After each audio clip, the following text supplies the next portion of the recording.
Hello दोस्तों, कैसे हैं आप? उम्मीद करता हूँ अच्छे ही होंगे। मैं अनुज सारस्वत आपका स्वागत करता हूँ आपके चैनल हिंदी मज़ेदार कहानियों में। तो चलिए शुरू करते हैं आज की मज़ेदार कहानी। एक और एक होते हैं 11। एक वन में पाखर का एक वृक्ष था। उस वृक्ष पर एक चिड़िया और एक चिरौंटा घोंसला बनाकर निवास करते थे। जब अंडे देने का समय आया तो चिड़िया ने अंडे दिए। एक चिड़िया अंडों के ऊपर बैठी उन्हें अपनी गर्मी से गर्माहट दे रही थी। चिरौंटा एक दूसरी डाली पर बैठा देख रहा था। उसी समय एक हाथी वहां से निकला। तेज धूप से बचने के लिए वह उसी वृक्ष के नीचे आराम करने के लिए पहुंच गया जिस पर चिड़िया चिरौंटों ने अब अपना घोंसला बना रखा था।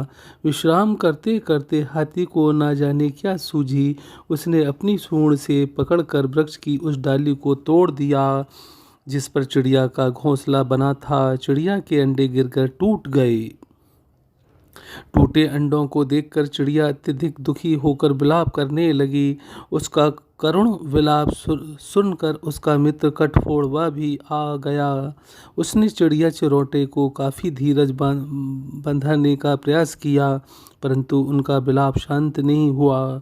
चिड़िया ने दुखी स्वर में कहा, यदि तू हमारा परम एवं सच्चा मित्र है तो इस दुष्ट हाथी से बदला लेने में हमारी सहायता कर।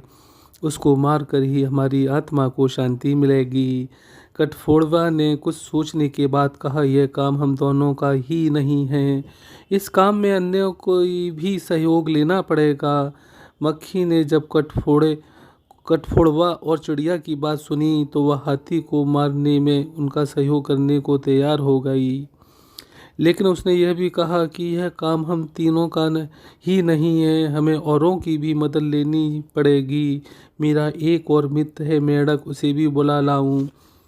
तीनों ने जाकर मेंढक को अपनी दर्द भरी दास्तान सुनाई। मेंढक उनकी बात सुनकर हाथी के खिलाफ षड्यंत्र में शामिल हो गया। उसने कहा, जो तरीका मैं बतलाता हूँ वैसा ही करो तो हाथी जरूर मर जाएगा। सबसे पहले मक्खी हाथी के कानों में मधुर संगीत का स्वर शुरू करेगी। हाथी उसे सुनकर इतना मस्त हो जाएगा कि वह अपनी आंखें बंद कर लेगा।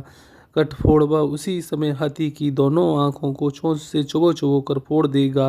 अंधा होकर हाथी जब पानी की तलाश में इधर उधर भागेगा तो मैं एक गहरे गड्ढे के किनारे बैठकर आवाज़ करूँगा। मेरी आवाज़ से वह वहाँ आकर वह गड्ढों को तालाब समझकर उसमें उतर जाएगा। उस गड्ढे से निकलना उसकी शक्ति से बाहर होगा। देर तक भूखा प्यासा रहकर वही अपने प्राण त्याग देगा। आखिर में मेंढक की बात मानकर सबने एक दूसरे के सहयोग से हाथी को मार डाला। अब हमारी कहानी खत्म होती है। अगर आपको हमारी कहानी पसंद आए तो हमारे वीडियो को लाइक करें, शेयर करें और सब्सक्राइब करें। Thanks for watching. नमस्कार।